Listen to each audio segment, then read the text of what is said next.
Merci Seigneur. Nous allons nous lever pour la lecture de la parole de Dieu. C'est le moment de la prédication.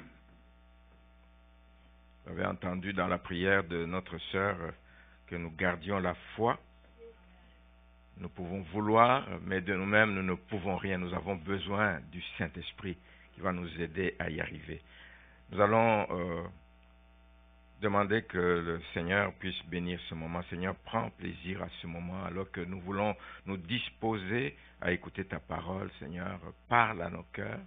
Viens nous révéler, Seigneur, ta volonté, le fond de ton cœur, Seigneur, pour que nous puissions mettre à exécution, Seigneur, ta parole, que nous puissions y obéir, que nous puissions marcher conformément à ta parole et que nous puissions voir ta gloire dans nos vies. Au nom de Jésus. Amen. Alors ce matin, nous lisons dans l'Évangile selon Jean. L'Évangile selon Jean, au chapitre 14, et je vais lire quelques versets, à partir du verset 15. Jean 14, verset 15. Je vais lire quelques versets. Verset 15. Si vous m'aimez, gardez mes commandements. Et moi, je prierai le Père, et il vous donnera un autre consolateur, afin qu'il demeure éternellement avec vous. L'esprit de vérité que le monde ne peut recevoir, parce qu'il ne le voit point et ne le connaît point. Mais vous, vous le connaissez, car il demeure avec vous, et il sera en vous. Je ne vous laisserai pas orphelin, je viendrai à vous. Je saute, je vais aller au verset 25. Je vous ai dit ces choses pendant que je demeure avec vous. Mais le consolateur, l'Esprit Saint, que le Père enverra en mon nom, vous enseignera toutes choses et vous rappellera tout ce que je vous ai dit. Amen. Je vais vous asseoir. Alors, comme j'ai dit, en début de culte, ce jour marque la fête de Pentecôte, qui nous rappelle l'accomplissement, évidemment, de la promesse que le Seigneur a faite d'envoyer le Saint-Esprit, qui était indispensable pour aider les disciples. Le Saint-Esprit est indispensable. Le titre du message, ça va être ça, l'indispensable Saint-Esprit. On ne peut rien faire sans le Saint-Esprit. On ne peut pas avancer sans le Saint-Esprit. On va faire du surplace sans le Saint-Esprit. On va tourner en rond, on va même reculer, mais on ne peut pas aller dans la direction où Dieu veut que nous allions. Il a été envoyé pour aider les disciples, pas pour qu'ils se réjouissent d'avoir le Saint-Esprit, de voir des manifestations, etc., mais c'est pour un but. Le but, c'est la moisson, pour qu'il y ait une grande moisson. Il pouvait les envoyer par milliers, mais si le Saint-Esprit n'était pas avec eux, ils ne pouvaient pas avoir de grande moisson. Nous allons le voir. Ce qui est arrivé le jour de la Pentecôte, il y a eu une grande moisson parce qu'il y a eu effusion du Saint-Esprit. Voilà pourquoi Jésus a voulu préparer ses disciples, sachant que son heure approchait, sachant que c'était bientôt la fin de son ministère sur terre. Ça commence à partir du chapitre 13 de l'Évangile selon Jean. Il a commencé à parler à Jésus. C'est un bon enseignant, c'est un bon pédagogue. Il faut les préparer, que ça ne vienne pas comme une surprise, il faut les préparer. C'est la fin, bientôt la fin de mon ministère. Je vais quitter cette terre, mais il explique que je vous enverrai le consolateur. Je vous enverrai le consolateur. Et il explique le rôle que ce consolateur va jouer, le Saint-Esprit. Le Saint-Esprit vient comme une aide précieuse. Qui n'a pas besoin du Saint-Esprit? Nous risquons de commettre des erreurs si nous n'entendons pas la voix du Saint-Esprit, si nous ne nous exerçons pas à écouter la voix du Saint-Esprit. Nous risquons de commettre, nous avons besoin, c'est une aide précieuse pour que nous puissions vivre, bien-aimés, une vie chrétienne solide, une vie chrétienne stable, une vie chrétienne qui porte des fruits, une vie chrétienne qui soit conforme à la volonté de Dieu. Oui, il nous a donné sa parole. Oui, nous voulons. Quand nous lisons, on dit, ah Seigneur, aide-moi à mettre ça en pratique, parce que de nous-mêmes, nous ne pouvons pas. Et c'est le rôle du Saint-Esprit, nous aider à mettre en pratique pour que nous puissions vivre conformément à ce que Dieu nous demande. Et nous sommes dans un monde où nous sommes sollicités beaucoup par l'ennemi pour pouvoir résister à ces sollicitations. Nous avons besoin du Saint-Esprit qui va vous dire, va à gauche, va plutôt à droite. Tu évites quelque chose en obéissant à la voix du Saint-Esprit. Donc, il y a tellement de sollicitations que nous avons besoin de l'aide du Saint-Esprit. La Bible nous dit qu'il nous conseillera, il nous instruira et il nous montrera le chemin à suivre. On a besoin de ça. Si on veut diriger sa vie soi-même, c'est souvent des catastrophes. Nous cognons, nous arrivons contre le mur et nous ne savons plus avancer. Mais le Saint-Esprit vient dans ce but. Ce que j'aime aussi dans le texte que nous lisons, Jésus leur dit qu'il vient de façon permanente dans la vie des croyants. Il ne vient pas faire un tour pour voir si tout va bien et puis il repart. Il vient, il dit, il demeure éternellement avec vous. Il vient de façon permanente. Vous savez que si vous comparez à l'Ancien Testament, le Saint-Esprit, l'Esprit de Dieu venait sur des personnes pour une mission précise, pour un travail qu'il devait faire, après il pouvait se retirer. Et il y a des gens dans la vie desquels le Saint-Esprit s'est retiré. Vous pensez à une personne comme Samson. Hein, il avait le secret dans ses cheveux. Quand il a dévoilé le secret, le Saint-Esprit l'avait quitté. Il s'est mis donc à écouter cette femme. Le cas de David aussi, quand il a péché avec Bathsheba, quand il a tué Uri, etc. À un moment donné, il s'aperçoit qu'il a mal agi. Il crie à Dieu. Ne me retire pas ton esprit. Ne me retire pas ton esprit.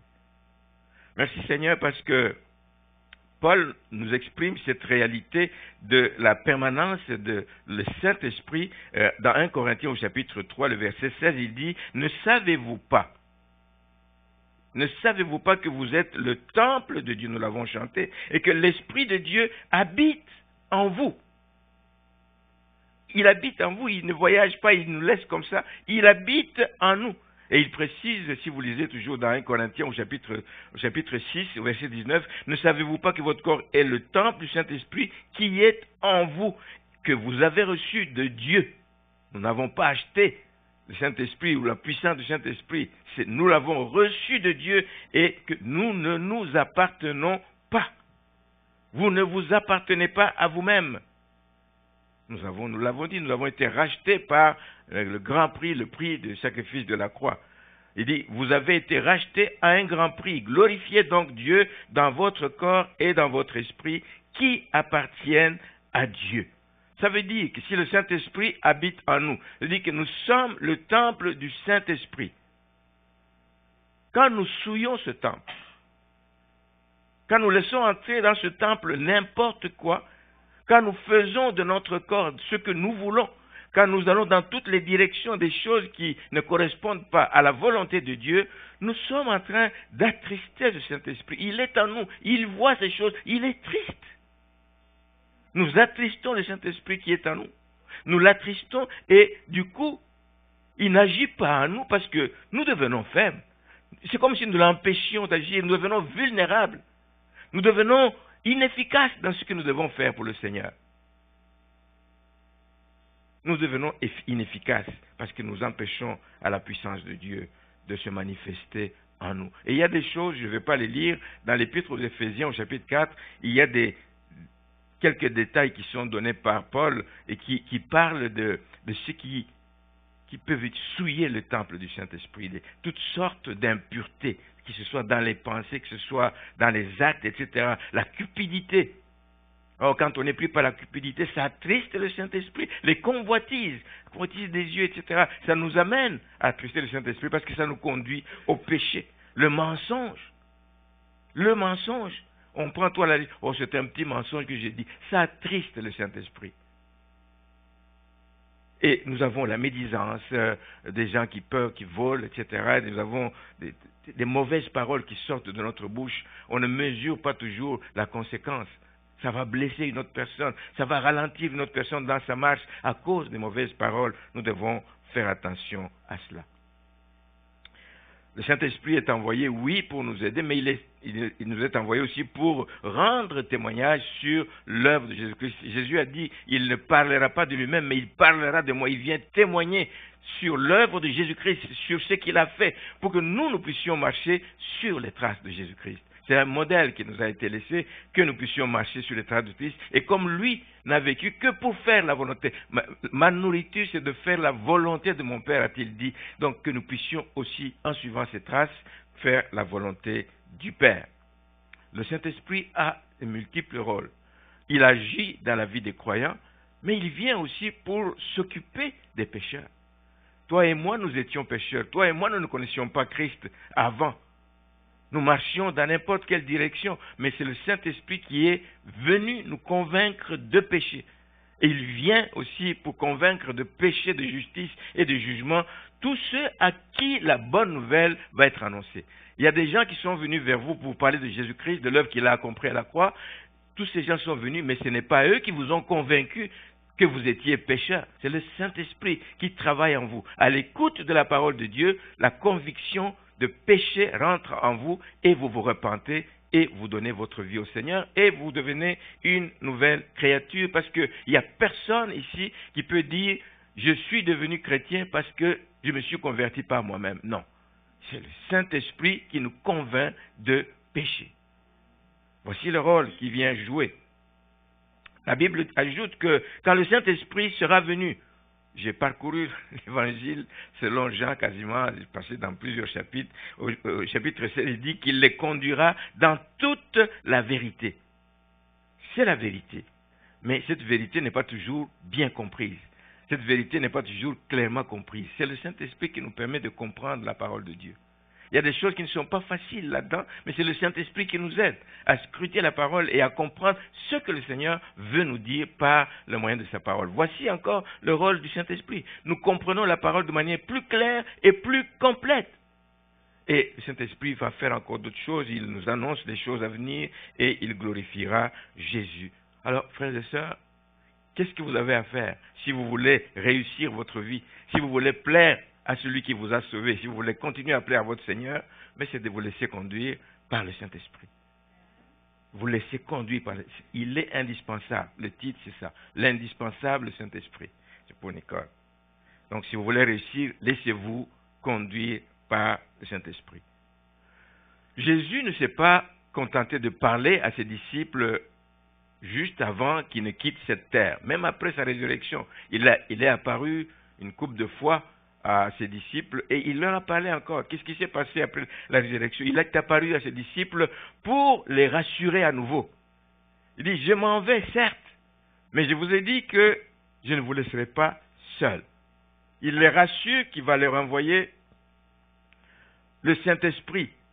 Il va leur envoyer le Saint-Esprit qui va les revêtir de sa puissance parce que quand ils doivent aller dans le monde, quand ils doivent aller sur le champ missionnaire, quand ils vont dans le monde, dans la Bible, dans les évangiles, on dit qu'il les envoie comme des brebis au milieu des loups. Ils ne partent pas seuls, ils partent revêtus de la puissance d'en haut. Il a voulu les rassurer. Et c'est la dernière promesse d'ailleurs que Jésus a faite à ses disciples avant de monter au ciel. Il dit, dans peu de jours, vous serez baptisés du Saint-Esprit. Vous serez remplis du Saint-Esprit. Vous serez revêtus de la puissance du Saint-Esprit. Ce n'est pas vous-même qui marchez avec les connaissances que vous avez, avec la force que vous avez. Vous êtes revêtus d'une puissance qui vient d'en haut et qui vient vous rendre des hommes et des femmes forts, des hommes et des femmes capables de s'engager, des hommes et des femmes capables de résister aux manœuvres de l'ennemi, des hommes et des femmes qui sont capables de croire à la parole de Dieu. Merci Seigneur. Vous serez baptisés du Saint-Esprit et là, vous serez mes témoins. On veut bien. Le Seigneur nous dit, vous êtes des témoins de Christ, oui, mais avec nos propres capacités, nous ne sommes pas. Souvenez-vous vous-même, chaque fois que vous êtes sortis pour chercher à évangéliser, à parler aux gens, etc., quand vous en rencontrez deux, trois qui vous disent non, vous dites non, si ça marche, c'est assez, je crois que ça ne marche pas. Ce n'est pas une bonne journée, je rentre à la maison. Non, mais vous serez témoins de Christ malgré toutes ces barrières, malgré toutes ces difficultés qui peuvent se mettre sur la route, parce que vous êtes baptisés de cet esprit, parce que vous êtes revêtus de la puissance d'en haut. Jésus a fait cette expérience. Je dis, il nous a donné l'exemple. Lui aussi s'est fait baptiser, pas parce qu'il avait péché, mais pour donner l'exemple. Baptisé par Jean-Baptiste. Mais quand il a été conduit par l'Esprit dans le désert, la Bible nous dit qu'il est revenu, qu'il était revêtu de la puissance du Saint-Esprit. Une autre dimension. Une autre dimension. C'est là que le ministère de Jésus a pris son envol. C'est là. Avant ça, il n'a pas fait de miracle. Avant ça, il n'a pas fait grand-chose. Mais c'est quand il est revenu que son ministère a pris de l'envol et parce qu'il était revêtu de la puissance d'en haut. Les miracles se sont produits. J'ai regardé, il y en a tellement des miracles de toutes sortes qui se sont produits quand Jésus se mettait en action, revêtu de la puissance d'en haut. Et c'est la même chose pour les disciples, ce qui leur est arrivé le jour de la Pentecôte. Ils ont aussi été revêtus de la puissance du Saint-Esprit. La Bible nous dit dans le livre des Actes au chapitre 2 qu'ils furent tous remplis du Saint-Esprit et ils se mirent à parler en d'autres langues selon que l'Esprit leur donnait de s'exprimer. Alors vous constatez que dans cette église, nous croyons au don du parler en langue. Dans la louange, vous le voyez, dans les prières, nous le faisons, dans la semaine, etc. Dans la prière individuelle, personnelle, dans mon auto, quand je conduis, je prie en langue. Amen. Nous y croyons parce que c'est biblique. Mais c'est curieux de voir que des églises, qui s'appellent pentecôtistes, négligent ce parler en langue, n'en veulent plus parce que il faut accommoder les gens, il ne faut pas choquer les gens qui viennent dans l'église. C'est vrai que il est dit dans la parole de Dieu que ça ne va pas se faire n'importe comment dans le désordre dans l'église. Ça c'est vrai.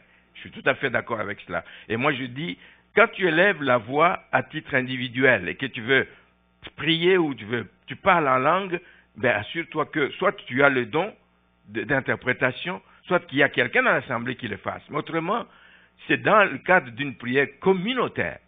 Dans la louange communautaire que nous faisons, nous chantons, nous louons et nous adorons en langue. C'est accepté, nous l'acceptons parce que c'est biblique.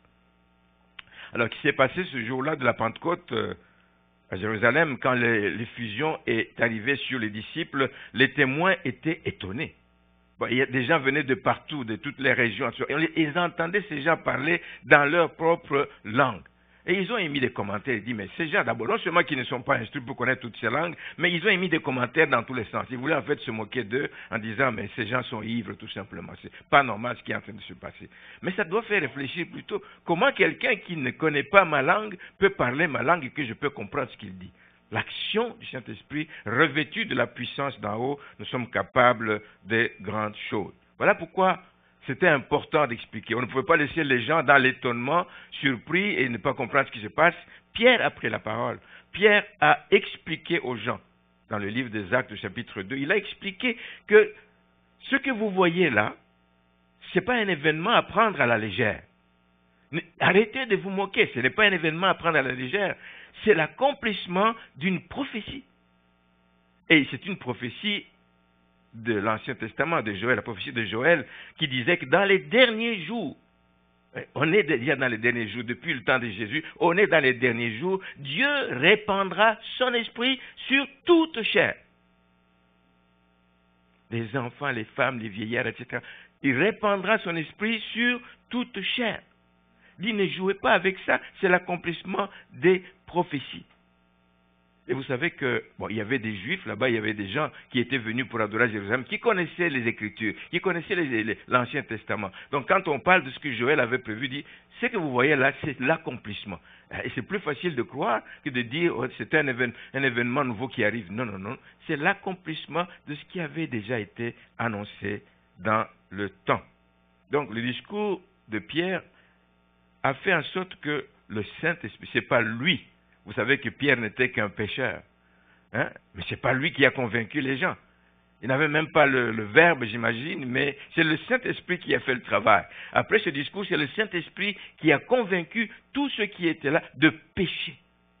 Et la Bible nous dit qu'ils se sont repentis en très grand nombre. J'aimerais ça. Être quelque part où je prêche sur une foule et qu'en une fois, il y a, 3000 personnes qui se convertissent. Je pense que... Mais c'est le travail du Saint-Esprit. Le travail du Saint-Esprit. Pierre leur explique et ils sont convaincus de ce qu'il leur dit et ils se repentent de leurs péchés. Et ils l'ont fait en grand nombre et ils ont reçu le don du Saint-Esprit. Ils ne l'ont même pas demandé, ils l'ont reçu. C'est un don de Dieu. C'est un don de Dieu. Alors, pour ceux qui en doutent, sachez que cela peut vous arriver aussi, comme c'est arrivé à ces personnes. Hein.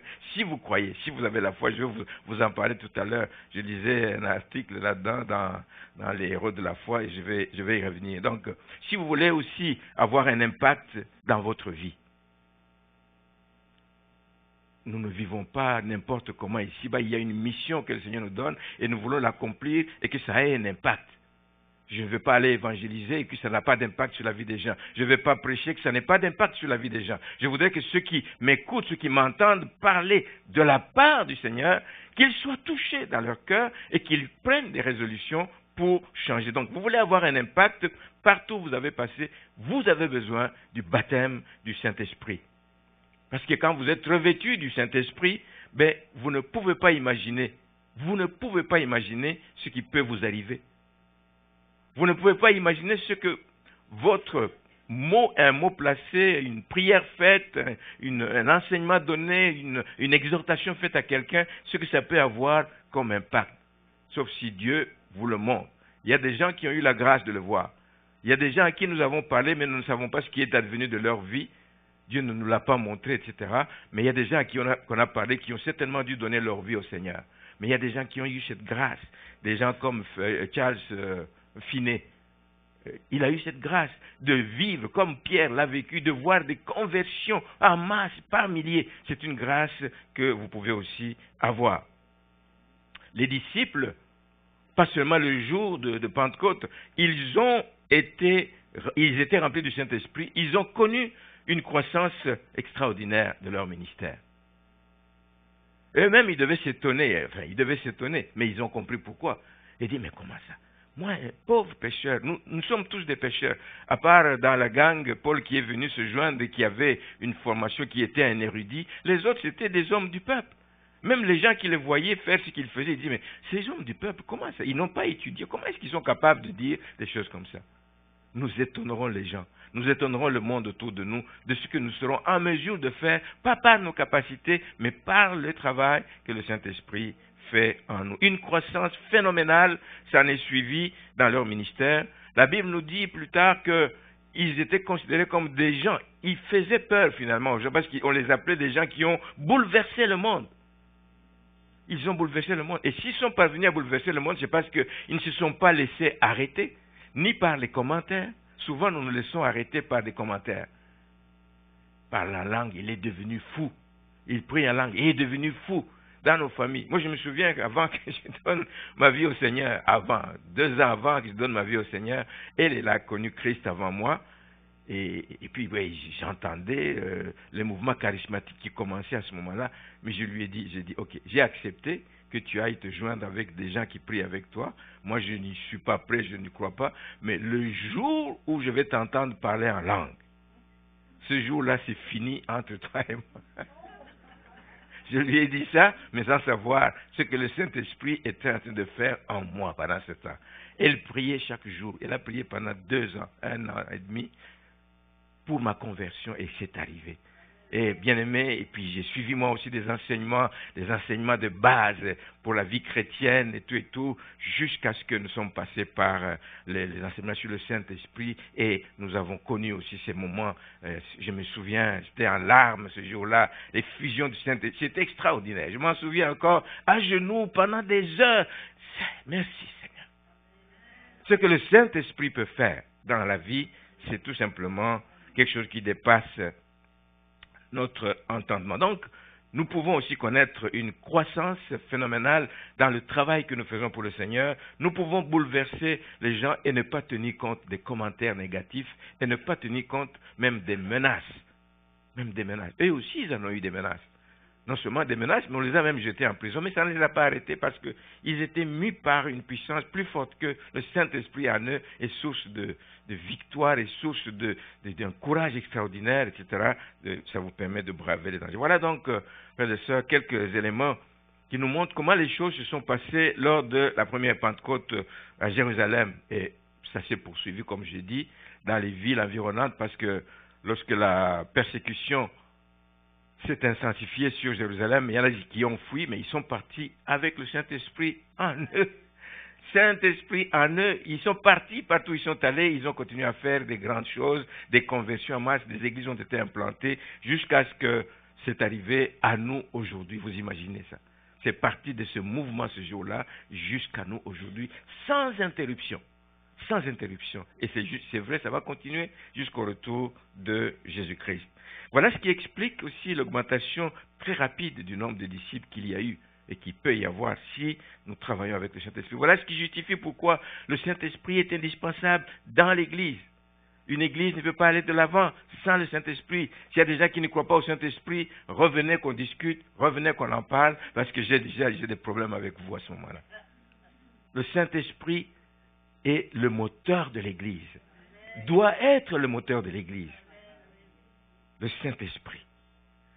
Il est là pour aider l'Église à accomplir sa mission. La mission est noble, la mission est grande, mais nous ne pouvons pas toujours le faire tout seul. Nous ne pouvons pas le faire. Si le Saint-Esprit agit dans l'Église, les multitudes qui continuent à courir dans les rues vont être épargnées de la perdition. Parfois, nous nous disons, mais qu'est-ce que nous pouvons faire? Nous avons tout essayé à l'Assomption. Je ne suis pas sûr qu'on a tout essayé. On a essayé peut-être par nos propres forces, mais il faut continuer à travailler, mais avec le Saint-Esprit. Amen. Et nous y arriverons un jour. Donc, il ne s'agit pas de se décourager, et il s'agit simplement de croire que c'est avec le Saint-Esprit que nous arriverons à faire des exploits. Donc, ce qui fait qu'on laisse souvent tomber les bras, c'est parce qu'on oublie deux choses importantes que nous avons et qui sont à notre portée tous. Deux choses importantes pour que nous puissions faire le service auquel le Seigneur nous appelle. L'Église veut avancer, elle a besoin de deux choses. La parole de Dieu. La parole de Dieu. La parole de Dieu. Mais il faut qu'elle soit proclamée dans son intégrité. Pas adoucir des choses, pas faire des angles ronds, des coins ronds, etc., pour accommoder les gens. Il faut que la parole de Dieu, elle est puissante lorsqu'elle est annoncée dans son intégrité. Parce que quand elle est annoncée, elle agit dans la vie des gens. Vous ne le voyez peut-être pas sur le coup, mais la parole de Dieu agit. La parole de Dieu juge les sentiments et les pensées du cœur de l'homme. Même la personne à qui vous présentez la parole de Dieu ne va peut-être pas vous avouer ce qu'il ressent sur le coup, mais à l'intérieur de lui-même, il est sensible. Quelque chose est en train de se produire en lui. L'Épître aux Hébreux nous dit ça, qu'elle juge les sentiments et les pensées du cœur de l'homme. La Bible ajoute que la parole de Dieu, quand elle sort, elle est puissante parce qu'elle ne va pas retourner à celui qui l'a envoyée sans avoir produit des effets. Alors, si nous croyons que la parole de Dieu est puissante, servons-nous de la parole de Dieu quand nous allons évangéliser, quand nous parlons à quelqu'un. Ne lui dites pas simplement, oui, c'est bon de dire, mon témoignage, si tu sais, moi aussi j'étais comme toi, mais aujourd'hui j'ai reçu Christ. Non, la parole de Dieu, dis des versets, cite des versets de la parole de Dieu. Nous prenons l'exemple de Pierre, ce jour de la Pentecôte. Il s'est servi de cette arme puissante, etc. Quand vous lisez dans le chapitre 2 et 4 du livre des Actes des Apôtres, il a fait deux sermons puissants qui ont eu un impact immédiat. Je l'ai dit tout à l'heure. Premier sermon, 3000 conversions. Il faut le faire. 3000 conversions. Et après le deuxième sermon, on parle d'un total de 5000 disciples. Disciple, ça veut dire, ce n'est pas quelqu'un qui se convertit, c'est quelqu'un qui a compris, qui s'engage à suivre, à marcher à la suite de Jésus-Christ. 5000 disciples. Pourquoi un tel impact? Parce que Pierre s'est servi de la parole de Dieu. Lisez ces deux chapitres, dans les deux sermons, acte 2, 41, acte 4, verset 4 nous parle de l'impact qu'il y a eu. Parce que vous lirez dans le sermon, vous allez vous rendre que le gros de ce qu'il a sorti comme propos, ce n'était pas juste un discours qu'il a écrit et qu'il est en train de lire. Le gros de ce qu'il a sorti, il citait les Écritures. Il avait affaire à des Juifs, à des gens qui connaissaient les Écritures. Il avait affaire à des gens qui savaient que ces écritures qu'il va donner ne s'appliquaient pas peut-être à l'époque où ça a été écrit pour David ou pour quelque chose comme ça, mais c'était des écritures qui avaient un sens messianique, donc qui annonçaient ce qui allait arriver plus tard par Jésus-Christ. Et les choses se sont accomplies donc à leurs yeux. Déjà, ils ont vu ce que j'ai dit tout à l'heure concernant Joël. Si vous lisez dans Acte 2, le discours de Pierre dans Acte 2, je ne vais pas lire du verset 16 au verset 32, il cite là-dedans les passages de Joël que j'ai dit tout à l'heure, qui dit que dans les derniers jours, je répandrai mon esprit sur toute chair.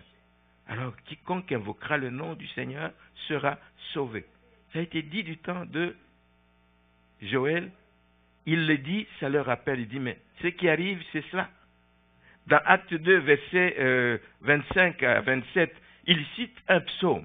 Un psaume que quand on le lit, on va croire que ça s'applique à David. Non, ça ne s'applique pas à David.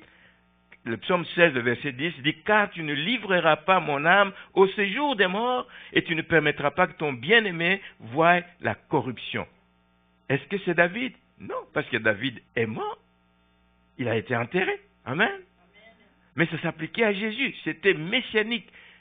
Ça concernait le grand David quand il viendrait. Et c'est ce qui venait de se produire. Il parle de ça à ces gens. Ils comprennent.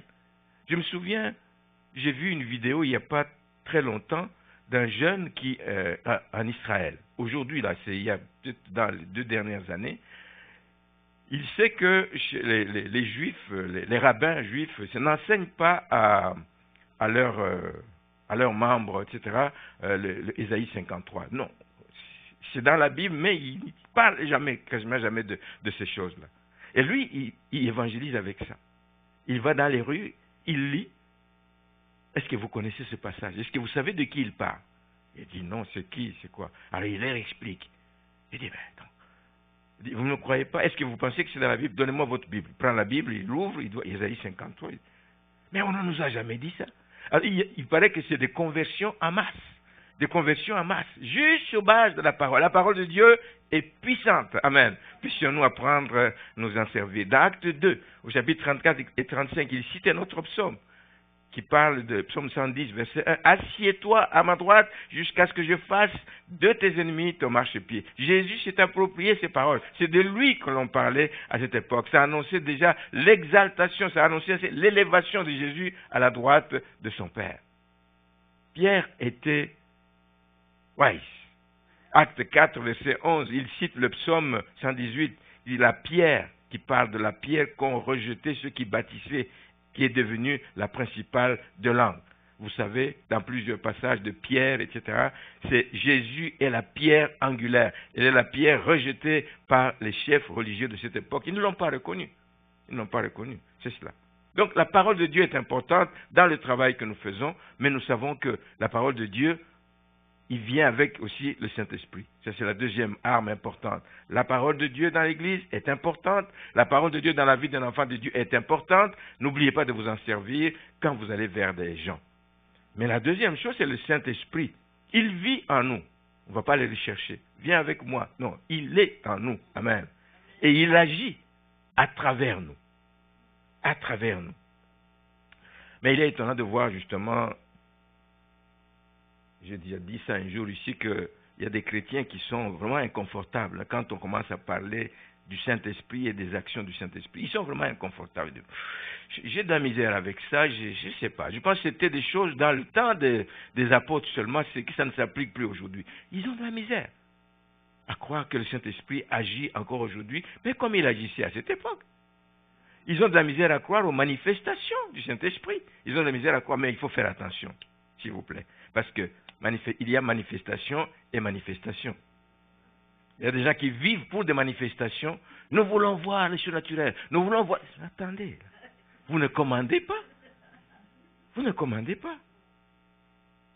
Nous voulons voir le surnaturel. Donc, oui, le surnaturel existe, mais c'est au temps de Dieu, quand il veut, comme il veut, avec qui il veut, c'est comme ça. Merci Seigneur. Pourquoi on ne doit pas être surpris qu'il y ait, dans la vie de beaucoup de chrétiens, qu'il y ait vraiment très peu de résultats dans la vie des chrétiens.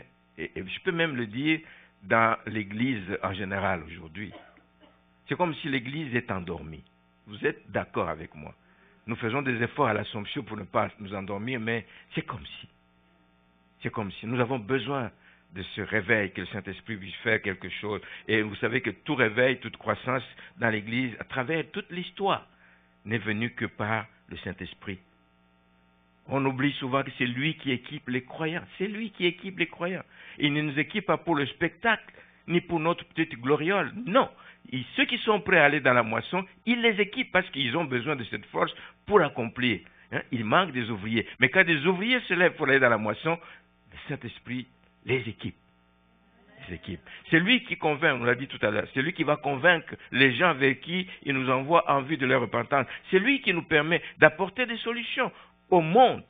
Il y a tellement de problèmes, il y a tellement de besoins urgents. L'Église, c'est le lieu où on appelle ça souvent, c'est un hôpital. Oui, mais moi je veux bien, quand c'est un hôpital, il faut que dans l'hôpital, il y ait des médecins.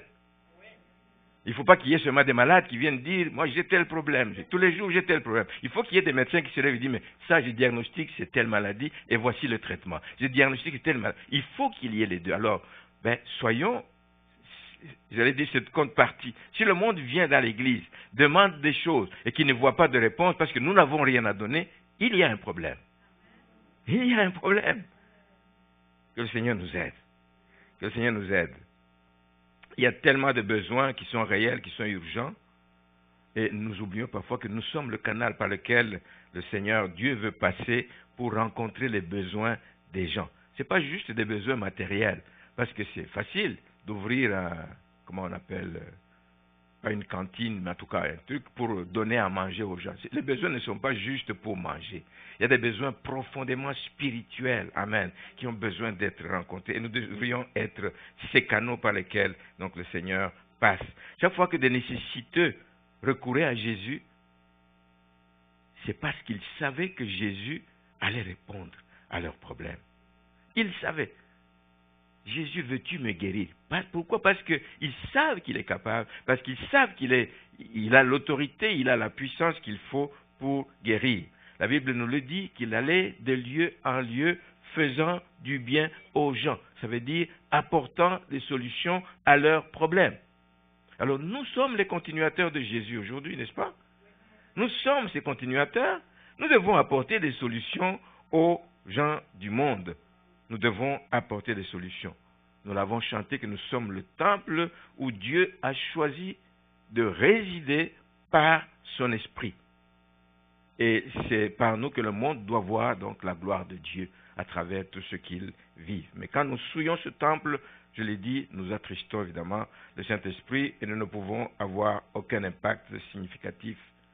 Nous ne pouvons pas voir les gens passer des ténèbres à la lumière. Nous ne sommes pas en mesure de répondre quand nous souillons ce temple. J'ai dit, c'est comme si nous paralysons le Saint-Esprit, c'est comme si nous l'empêchons d'agir. Il veut vivre dans un temple saint qui se sanctifie de jour en jour. Nous ne sommes pas saints comme Jésus l'a été durant sa vie sur terre. Il nous arrive de tomber, mais de nous relever.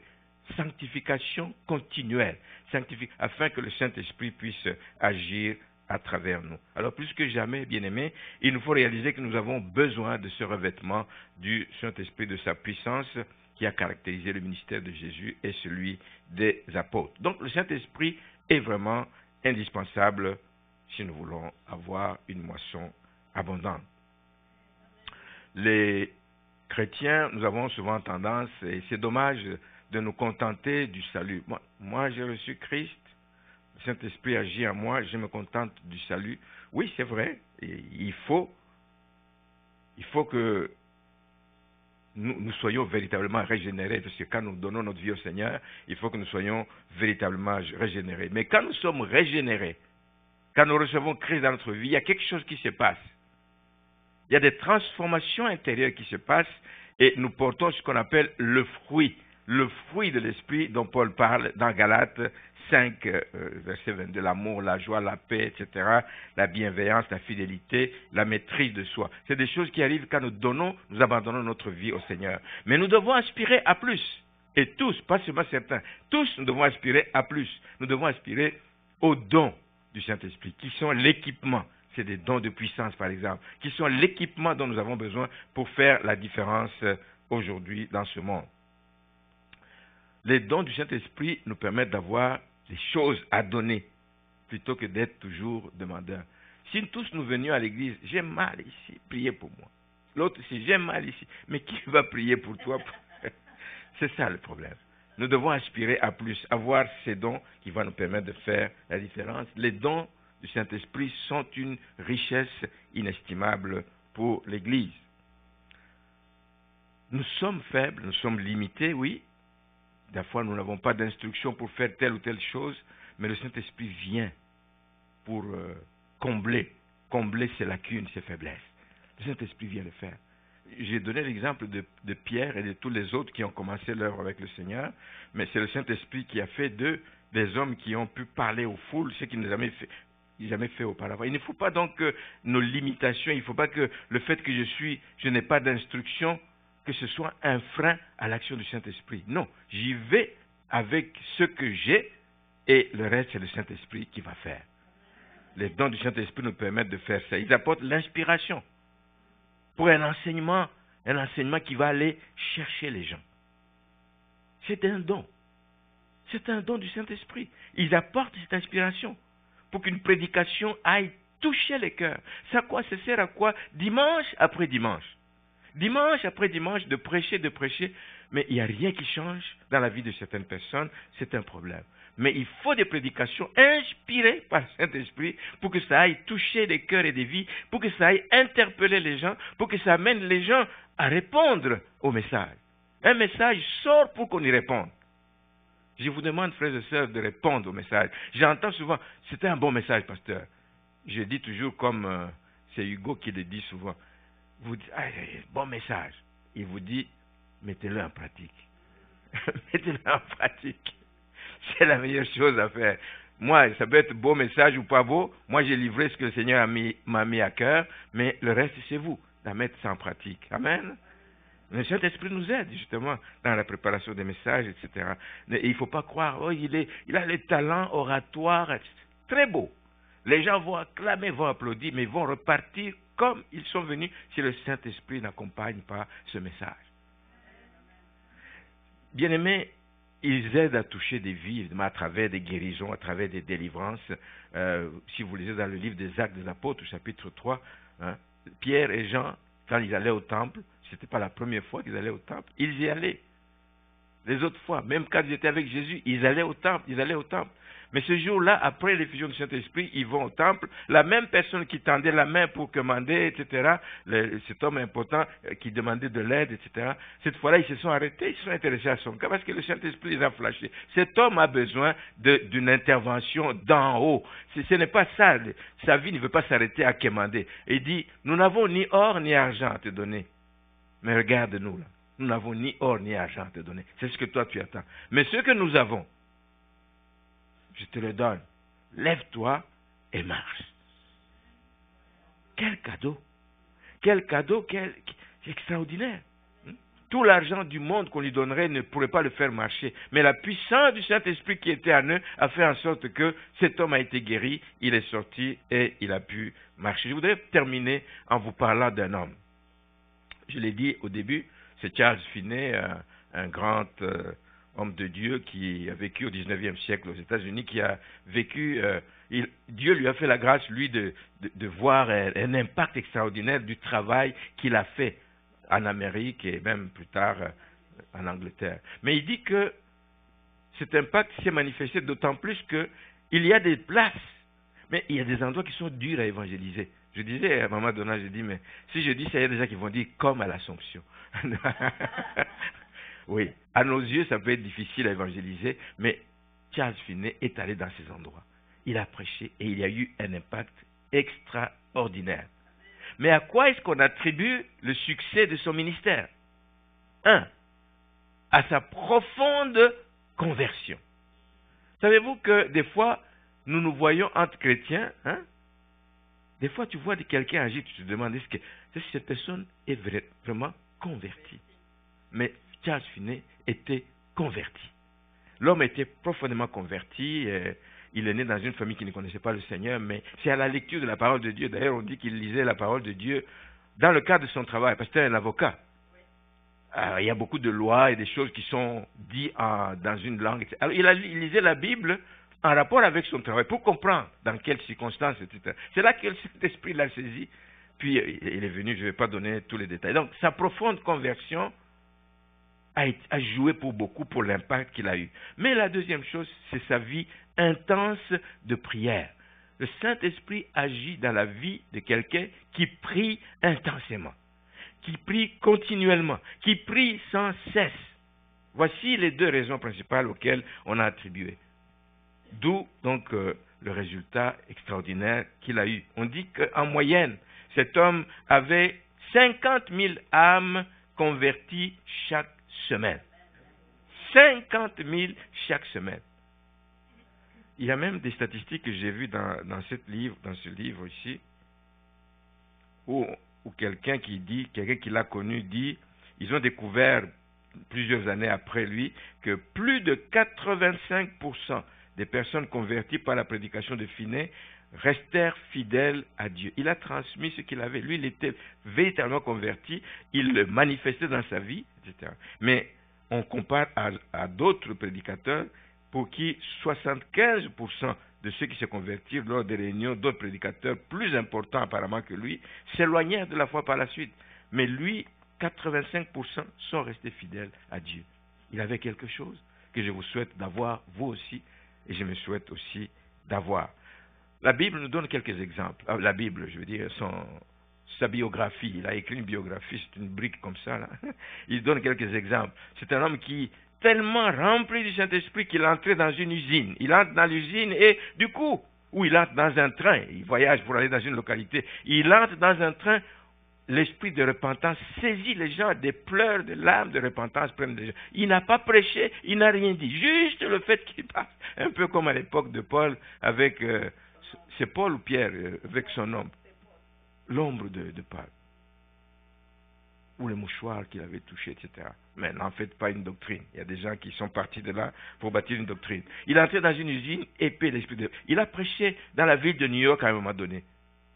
À la suite de sa prédication, ça je trouve ça extraordinaire, à la suite de sa prédication, pendant les 6 ans qui ont suivi, il n'y a eu ni bal, une fête, une célébration, il n'y a eu ni bal, ni représentation théâtrale dans la ville de New York, pendant 6 ans. Les gens ne trouvaient plus la raison d'être, de se distraire de beaucoup de choses au lieu de se concentrer. Tous se tournaient vers le Seigneur, l'impact puissant. Il a prêché, pas seulement aux États-Unis, il a prêché en Angleterre. Un jour, dans un culte comme celui-ci, il y avait beaucoup de gens, et il s'aperçoit que 2000 personnes, pendant tout le temps qu'il est en train de prêcher, se prosternent, sont à genoux. Il avait compris la force de la parole de Dieu, il avait compris la part du Saint-Esprit. La Bible, c'est la vraie parole de Dieu. C'est ce que nous devons présenter aux gens. Et il le dit dans sa biographie. Il dit, j'ai lu la Bible. J'avais lu la Bible. La Bible, on dit ceci dans la Bible, demandez, vous recevrez, cherchez, vous trouverez, frappez, et l'on vous ouvrira. J'avais lu aussi que Dieu était plus disposé à donner l'Esprit Saint à ceux qui le demandaient que les pères ne sont disposés à donner de bonnes choses à leurs enfants. C'est Jésus qui dit ça. Il dit, j'entendais par contre, et c'est étonnant, après avoir lu ça, il dit, j'entendais les croyants demander à l'Esprit Saint de se répandre sur eux, dit Finney. Il dit, il demande à l'Esprit Saint de se répandre sur eux pour avouer ensuite qu'ils ne l'avaient pas reçu, et ils s'exhortaient mutuellement à se réveiller et à demander. C'est une répétition. Continuez à demander, mais vous n'y croyez pas à la base. Ils s'exhortaient mutuellement à se réveiller, etc. Et ils affirmaient qu'il y aurait un réveil avec la conversion des pécheurs. Mais, dit-il, et c'est là qu'il termine, dit, j'ai compris, en poursuivant ma lecture de la Bible, que les prières des croyants ne recevaient pas de réponse parce que ceux-ci n'avaient pas la foi. Ah, ça c'est notre élément. Oui, la parole de Dieu, oui, le Saint-Esprit, mais on a besoin de la foi. La foi est capitale.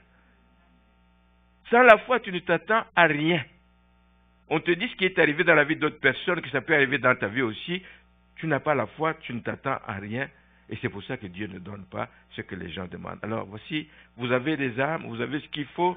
3 choses: aspirer au don du Saint-Esprit, aspirer à être baptisé au Saint-Esprit, que vous parliez en langue, que vous chantiez en langue librement, et que vous puissiez voir les dons du Saint-Esprit se manifester dans ma vie. Parce que la promesse de ce baptême du Saint-Esprit est encore disponible aujourd'hui. Elle est encore disponible, elle est encore valable, cette promesse. Et le Saint-Esprit veut remplir votre temple. Vous êtes le temple du Saint-Esprit, il veut le remplir. Il veut prendre toute la place parce qu'il y a tellement de choses que nous vivons qui nous vident. Il nous remplit, les péchés viennent, ils nous vident. Les problèmes viennent, nous vident. Une longue maladie vient, ça nous vide. Les épreuves de toutes sortes que nous vivons, ça vient nous vider. On a besoin de nous remplir à nouveau. C'est seulement quand nous sommes pleinement remplis que nous sommes capables de faire la différence dans ce monde. Bien-aimés, on ne s'appartient pas, on appartient à Dieu. Et il nous a envoyé son esprit. Il y a une chose que nous devons faire, c'est être à l'écoute de cet esprit. C'est le meilleur conseil que nous puissions avoir. Être à l'écoute, nous soumettre à la volonté de Dieu. Et c'est la seule façon pour être en mesure d'accomplir ces œuvres dont Paul parle, les œuvres que Dieu a préparées d'avance pour que nous les accomplissions. Nous ne le ferons pas par nous-mêmes, nous le ferons avec l'aide du Saint-Esprit. Donc, aspirons au don du Saint-Esprit et nous verrons la différence. Amen. Amen. Que le Seigneur vous bénisse, que vous rentriez à la maison, que vous réfléchissiez encore à ça. Le pas que vous n'avez pas encore fait dans votre vie, que vous le fassiez. Nous allons nous lever et nous allons prier pour terminer ce culte.